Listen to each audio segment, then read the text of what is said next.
आज मैं एक बार फिर आप लोगों के सामने एक मोटिवेशनल स्टोरी के साथ उपस्थित हुआ हूँ।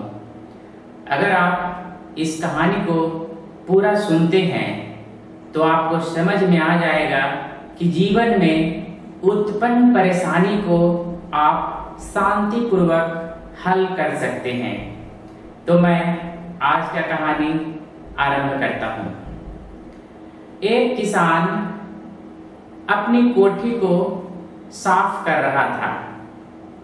साफ करते करते उसका घड़ी उस कोठी में गुम हो गया। क्योंकि घड़ी गुम होने के बाद उस किसान को बहुत ज्यादा चिंता होने लगी। और चिंता होती भी क्यों ना, क्योंकि वह घड़ी उसके पिता के द्वारा उसके जन्मदिन पर उपहार के तौर पर दिया गया था। क्योंकि अब उसके पिता इस दुनिया में उपस्थित नहीं है, तो वो घड़ी के से उनको याद किया करता था। और आज कोठी के सफाई के दौरान वह घड़ी भी गुम हो गई। वह चिंतित होते हुए इधर उधर तलाशने लगा। बहुत प्रयास करने के बाद भी उसको वो घड़ी नहीं मिली। तो उसने देखा कि कुछ बच्चे थोड़ी ही दूर पर खेल रहे हैं। उसके दिमाग में एक ख्याल आया कि क्यों ना इन बच्चों को घड़ी खोजने में लगाया जाए। और वह किसान बच्चों को बुलाया और बोला कि जो मेरा घड़ी खोज कर लाएगा मैं उसे इनाम दूंगा। इनाम सुनकर बच्चे सभी तैयार हो गए और वह घड़ी खोजने के लिए कोठी में चले गए। बहुत प्रयास करने के बाद भी किसी भी बच्चे को वह घड़ी हाथ नहीं लगा। अंत में हतोत्साहित होकर सभी बच्चे अपने घर चले गए। किसान भी काफी उदास था, क्योंकि उसको वो घड़ी नहीं मिली थी। उदासी के रूप में वह कोठी के आगे बैठा हुआ था। तभी एक बच्चा आया और उस किसान से बोलता है कि मैं फिर से घड़ी खोजना चाहता हूं। किसान ने बच्चे को बोला, ठीक है, जाकर खोजो। बच्चा गया और कुछ देर बाद वह घड़ी को लेकर किसान के पास आ गया। किसान पूछा कि अभी तो तुम लोग सभी मिलकर इस घड़ी को खोज नहीं पाए, तो आखिर में तुमने इस घड़ी को कैसे खोजा?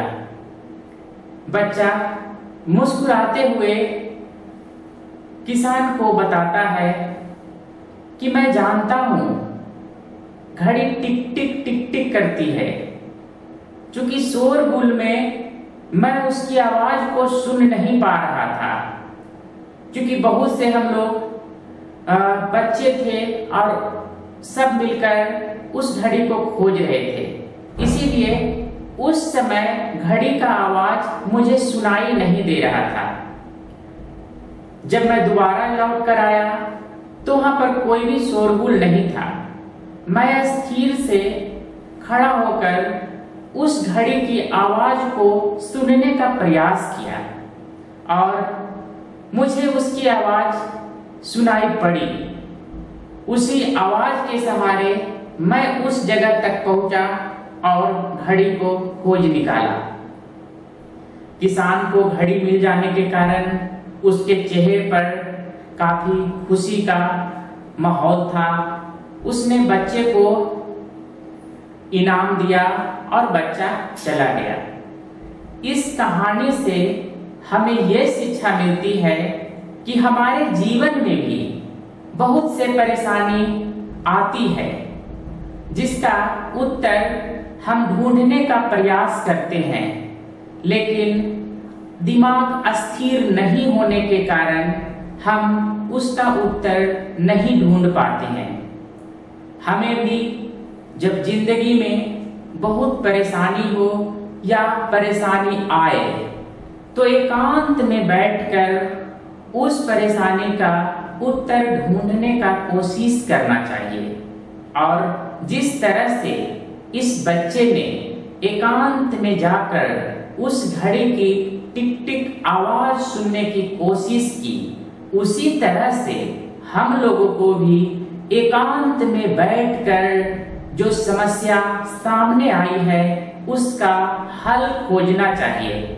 और विश्वास मानिए कि जब आप इस तरह से किसी भी समस्या का बैठकर एकांत में जब हल खोजना शुरू कीजिएगा तो आपको भी आपका उत्तर जरूर मिलेगा। धन्यवाद।